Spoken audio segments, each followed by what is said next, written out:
Complete বৰ্ডলৈ success পইণ্টলৈ সকলোকে পুনৰবাৰ স্বাগতম জনাইছোঁ। আজি আমি এইচএছ ফাৰ্ষ্ট ইয়েৰ বিজনেছ ষ্টাডিৰ ছেকেণ্ড চেপ্টাৰৰ ফাৰ্ষ্ট টপিকটোৰ ওপৰত ডিছকাছ কৰিম, that is the forms of business organisation. আচলতে এই চেপ্টাৰটো ইয়াত মই টোটেল যি 5টা ফৰ্ম দিছোঁ, এই 5টা ফৰ্মৰ ওপৰতে ডিপেণ্ড কৰিব। We need to study all the characteristics, meaning, advantages, disadvantages of every 5 form. In this chapter এইটো শিকোৱা হৈছে যে যদি এটা বিজনেছ ষ্টাৰ্ট কৰিবলৈ যোৱা হয় তেন্তে তাত অ'নাৰশ্বিপৰ ফৰ্মবিলাক কেনেকুৱা ফৰ্মত হ'ব পাৰে, তাৰমানে মালিকী স্বত্ববিলাক কেনেকুৱা টাইপত হ'ব পাৰে। ইয়াত যদি আমি আজি প্ৰথম ফৰ্মটোলৈ চাবলৈ যাওঁ, তাত কৈছে যে চ'ল প্ৰপাইটৰশ্বিপ বিজনেছ, তাৰমানে একক স্বত্বাধিকাৰী ব্যৱসায়। Sole proprietorship business is a business which is set up, managed and controlled by only one person. একক মালিকী স্বত্ব ব্যৱসায় বা একক স্বত্বাধিকাৰী ব্যৱসায় মানে সেইবোৰ ব্যৱসায় যিবোৰ ব্যৱসায় কেৱল মাত্ৰ এজন ব্যক্তিয়ে ছেট আপ কৰে, সেই ব্যক্তিজনেই পৰিচালনা কৰে আৰু সেইজন ব্যক্তিয়ে কি কৰে, নিয়ন্ত্ৰণো কৰে। ইয়াত কোনো বেলেগ মানুহ নাথাকে, তেওঁৰে ব্যৱসায় হয়, যিজন মানুহে এই ব্যৱসায়টো ছেট আপ কৰে। অতি কম কেপিটেলত এই এনেকুৱা ধৰণৰ বিজনেছবিলাক এষ্টাব্লিছ কৰিব পাৰে। আমি জেনেৰেলি যিবিলাক বিজনেছ দেখি থাকোঁ, আজি যদি এখন পাণ দোকানৰো আমি চাবলৈ যাওঁ, সেইখনো চ'ল প্ৰপাইটৰশ্বিপ বিজনেছ বা অন্যান্য ধৰণৰ আমি যি সৰু সুৰা ব্যৱসায়বিলাকে দেখিছোঁ বা ইয়াৰ কিছুমান ডাঙৰ বিজনেছো থাকিব পাৰে, সকলোবিলাক চ'ল প্ৰপাইটৰশ্বিপ বিজনেছৰ ভিতৰতে পৰে। মুঠতে the condition is that business is own by only one person, that is the owner of the business. Just কণ্ডিশ্যনটো এইটোৱে যে এই ব্যৱসায়বিলাকত মাত্ৰ এজন মানুহে স্বত্বাধিকাৰী হিচাপে থাকিব পাৰিব, সেইজনে হৈছে অ'নাৰ। ইয়াত আজি এখন হ'লচেল কিবা বিজনেছো হ'ব পাৰে, ৰিটেইল বিজনেছো হ'ব পাৰে, হোটেল বিজনেছো হ'ব পাৰে বা গ্ৰচাৰী শ্বপো হ'ব পাৰে বা হাৰ্ডৱেৰ দোকানো হ'ব পাৰে, যিকোনো দোকান হ'ব পাৰে। মুঠতে যদি তাত মালিক মাত্ৰ কেৱল এজন হয় তেন্তে তেনেকুৱা ধৰণৰ ব্যৱসায়বিলাককে কি বুলি কোৱা হয়, চ'ল প্ৰপাইটৰশ্বিপ বিজনেছ বা একক মালিকী স্বত্ব ব্যৱসায় বুলি কোৱা হয়। এনেকুৱা ধৰণৰ ব্যৱসায়বিলাক ছেট আপ কৰিবৰ বাবে কোনো ধৰণৰ লাইচেঞ্চিং ছিষ্টেমৰ প্ৰয়োজন নাই। আজি যদি মই এটা বিজনেছ ষ্টাৰ্ট কৰিব বিচাৰোঁ বা তুমি এটা বিজনেছ ষ্টাৰ্ট কৰিব পাৰা, যদি তোমাৰ হাতত ছাফিচিয়েণ্ট এমাউণ্ট অফ কেপিটেল আছে, তেন্তে তুমি কাইলৈৰ পৰা সেই বিজনেছটো ছেট আপ কৰিব পাৰা বা এষ্টাব্লিছ কৰিব পাৰা। জাষ্ট তোমাক যিখিনি ইনফ্ৰাষ্ট্ৰাকচাৰ লাগে, তুমি সেই ইনফ্ৰাষ্ট্ৰাকচাৰখিনি কি কৰি ল'ব লাগিব, মেনেজ কৰি ল'ব লাগিব। That is the sole proprietorship business. Sole proprietorship বিজনেছৰ বাহিৰে আন এটা বিজনেছ ফৰ্ম আছে which is very popular in India and in between the Marwari families, that is the joint Hindu family business. এই বিজনেছবিলাক জেনেৰেলি হিন্দু ফেমিলিবোৰত থাকে, যিবিলাক হিন্দু জইণ্ট ফেমিলি থাকে, সেই ফেমিলিবিলাকে একলগ হৈ গোটেই ফেমিলিটোৱে এটা বিজনেছ কৰে। এই বিজনেছবিলাকত কি হয়, বাই বাৰ্থ এজন কোনোবা যদি জন্ম হয়, বাই বাৰ্থ তেওঁ সেই বিজনেছটোত মেম্বাৰশ্বিপ পাই যায়। আৰু এই বিজনেছবিলাকত জইণ্ট হিন্দু ফেমিলি বিজনেছত যিজন হেড হয়, কাৰণ বিজনেছটো যদিও গোটেই ফেমিলিটো হয়, তাততো কোনোবা এজন হেড থাকিব, সেই হেডজনক কৰ্তা বুলি কোৱা হয়। সেই হেডজনক আছামিজ এণ্ড ইংলিছ বোথ টাৰ্মত the head of the joint Hindu family business is known as karta. আৰু এইটো HS first year business study এক্সামত 1 মাৰ্কছৰ কাৰণে আহি থাকে। আমি এই কথাখিনি ইয়াত মনত ৰাখিব লাগিব। আৰু ইয়াত বাই বাৰ্থ মেম্বাৰশ্বিপ পাব, গতিকে কোনোবাই জন্মগ্ৰহণ কৰাৰ লগে লগে যদি সেই ফেমিলিটোত জন্মগ্ৰহণ কৰে তেন্তে হ'লে কি পাই যাব, তাত মেম্বাৰশ্বিপটো পাই পেলাই সেই বিজনেছটোত অ'নাৰ হ'ব পাৰিব তেওঁ। আৰু জেনেৰেলি ছিনিয়ৰ মেম্বাৰবিলাকৰ ভিতৰতে কৰ্তাজন হয়। এজন যদি মেইন ছিনিয়ৰ মেম্বাৰজনৰ ডেথৰ পিছত তাৰ পিছৰ যিজন মেম্বাৰ থাকে তেওঁ তাত কৰ্তা হৈ পৰে। আৰু জইণ্ট হিন্দু ফেমিলি বিজনেছবিলাক ডেথ হয় কণ্টিনিউইং বিজনেছ বুলি কয়, তাৰমানে এইবিলাক কণ্টিনিউভাৱে চলি থাকে, যেতিয়ালৈকে ফেমিলিটো থাকিব তেতিয়ালৈকে এই ব্যৱসায়বিলাক চলি থাকিব। Then next one is the another form of business form is partnership business, অংশীদাৰী ব্যৱসায়। Partnership business is a business which is done by 2 or more person. যিবোৰ ব্যৱসায় দুজন বা ততোধিক ব্যক্তিয়ে কৰে, সেই ব্যৱসায়বিলাককে পাৰ্টনাৰশ্বিপ বিজনেছ বুলি কোৱা হয়। অসমীয়াত অংশীদাৰী ব্যৱসায় বুলি কয়। Generally partnership business R divided into 2 type. অংশীদাৰী ব্যৱসায়সমূহক দুটা ভাগত ভাগ কৰা হৈছে। One is general partnership business, সাধাৰণ অংশীদাৰী ব্যৱসায়, and another one is banking partnership business, banking অংশীদাৰী ব্যৱসায়। এতিয়া if it is a general partnership business, then the minimum number of partner is 2, and if it is a banking partnership business, then the minimum partner is also 2. Banking partnership ব্যৱসায় হওক, অংশীদাৰী ব্যৱসায় হওক বা সাধাৰণ অংশীদাৰী ব্যৱসায় হওক, যিটো মিনিমাম নাম্বাৰ অফ পাৰ্টনাৰ থাকে সেইটো দুজনেই হ'ব। But there is a change in case of maximum number of partner, কিন্তু মেক্সিমাম নাম্বাৰ অফ পাৰ্টনাৰৰ ক্ষেত্ৰত কিন্তু তাত এটা চেঞ্জ থাকে।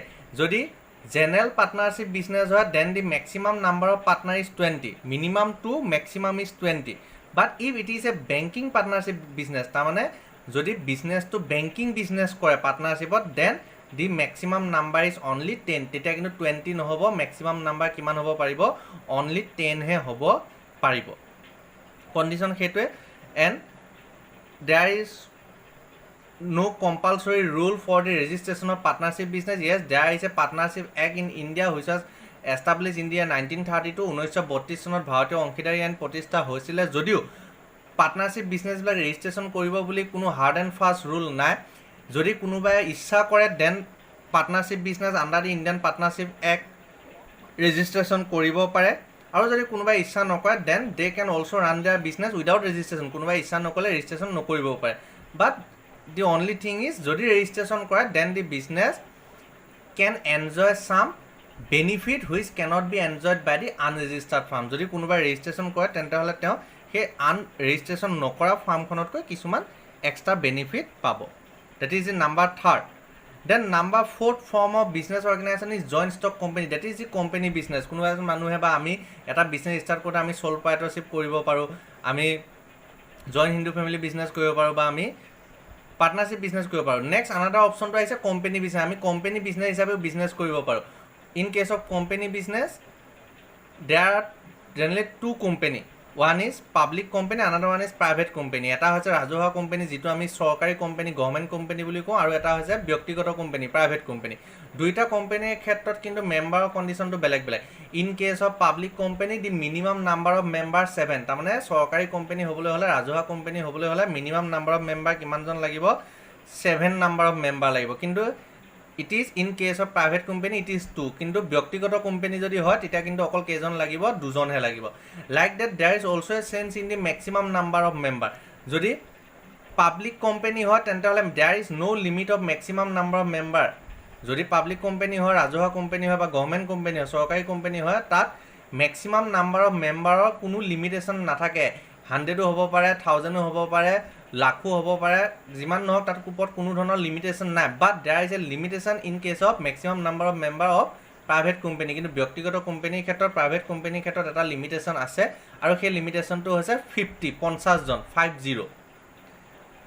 Okay, then in India there is a Companies Act which was firstly established in the year 1956, Indian Companies Act 1956, and that particular act was newly amendment in the year 2013, 2013 চনত 1956 চনত প্ৰথমে আছিলে।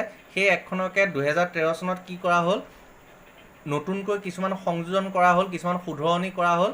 ডেটছ ৱাই আজিকালি আমি তাক companies act, Indian companies act 2013 amendment বুলি কওঁ, যিখন আগতে কি আছিলে, ইণ্ডিয়ান কোম্পানীজ এক্ট 1956 আছিলে। এণ্ড যেনেকৈ পাৰ্টনাৰশ্বিপ বিজনেছ ৰেজিষ্ট্ৰেশ্যন কৰাটো কম্পালচৰি নহয়, but the registration of companies must, কিন্তু কোম্পানী ৰেজিষ্ট্ৰেশ্যনটো কি মাছ, কোম্পানী ৰেজিষ্ট্ৰেশ্যন কৰিবই লাগিব। উইদাউট ৰেজিষ্ট্ৰেশ্যন কোম্পানী বিজনেছ কেতিয়াও কণ্টিনিউ কৰিব নোৱাৰে, বা ছেটআপ কৰিব বা এষ্টাব্লিছ কৰিব নোৱাৰে। Registration of company business is important and it is must. Okay, then another form of business organisation is cooperative societies business. সমবায় সমিতি ব্যৱসায় আমি জেনেৰেলি দেখি আহিছোঁ। Cooperative society business it is A form of business which are established by some members generally in the rural areas with the help of the government. চৰকাৰৰ সহায়ত generally কেইজনমান গাঁও অঞ্চলত, বিশেষকৈ পিছপৰা অঞ্চলত মানুহে লগ লাগি পেলাই চৰকাৰৰ তাত সহায় থাকে, অৱদান থাকে, সমবায় সমিতিসমূহ গঠন কৰে। আৰু এই সমবায় সমিতিসমূহ গঠন কৰা মেইন ৰিজনবিলাকে হৈছে কিছুমান some important thing like rice, kerosene, etc. These are provided to the rural people at a price which is lower than the market price. কিছুমান প্ৰয়োজনীয় বস্তু যেনে ধৰক তোমাৰ চাউল হওক, কেৰাচিন তেল হওক, চামটাইমছ আটা, চেনি এইবিলাকো দিছিলে। আজিকালি জেনেৰেলি বন্ধ হৈছে, চাউলটোতো টোটেলি এতিয়া ফ্ৰী দি আছে কৰোণা অহাৰ পৰা, বা কেৰাচিন তেলেই হওক, এইবিলাক জেনেৰেলি কি কৰে, যিটো মাৰ্কেট প্ৰাইচ থাকে in comparison to market price, তাত কি কৰে কমকৈ দিয়ে, মাৰ্কেট প্ৰাইচতকৈ বহুত কম দামত দিয়ে। ঠিক আছে, that is the cooperative societies business. Cooperative society business, তাৰমানে এইটো ফৰ্মতো কি কৰিব পাৰে, কোনোবা বিজনেছ ষ্টাৰ্ট কৰিব পাৰে। তাৰমানে আমি এই ক্লাছটোৰ পৰা এইটোৱে বুজিলোঁ যে there are total 5 form of business. Number 1 is the sole proprietorship business, একক মালিকী স্বত্ব ব্যৱসায়. Number 2 is joint Hindu family business, যৌথ হিন্দু পৰিয়াল ব্যৱসায়. Number 3 is partnership business, অংশীদাৰী ব্যৱসায়. Number 4 is joint stock company, যৌথ কোম্পানী ব্যৱসায়. আৰু Number 5 is cooperative societies business, সমবায় সমিতি ব্যৱসায়. ইয়াৰ পিছত আমি every number of forমৰ ওপৰত we need to study about their characteristics, about their advantages, about their disadvantages, difference between or difference amongst them. আমি এইবিলাকৰ সুবিধাবিলাক অসুবিধাবিলাক বৈশিষ্ট্যসমূহ ইটোৰ লগত আনটোৰ পাৰ্থক্যসমূহ এইবিলাক আমি পঢ়িব লাগিব. এই টোটেল ইউনিটটোৱে টোটেলি ডিপেণ্ড কৰি আছে এই 5টা ফৰ্মৰ এই যিবিলাক এডভান্টেজ ডিছএডভান্টেজ কেৰেক্টাৰিষ্টিক ডিফাইন এইবিলাকৰ ওপৰতে. ঠিক আছে, ডেট ইজ চেপ্টাৰ 2. চেপ্টাৰ 1ৰ ওপৰত বহুকেইটা টপিক মই দিছোঁ. নেক্সট আজি মই এইটো কাৰণে চেপ্টাৰ 2 ওপৰত এই টপিকটো দি দিছোঁ. এইটো চাই ল'বা, ইম্পৰ্টেণ্ট হয় এক্সামৰ বাবে. Thank U.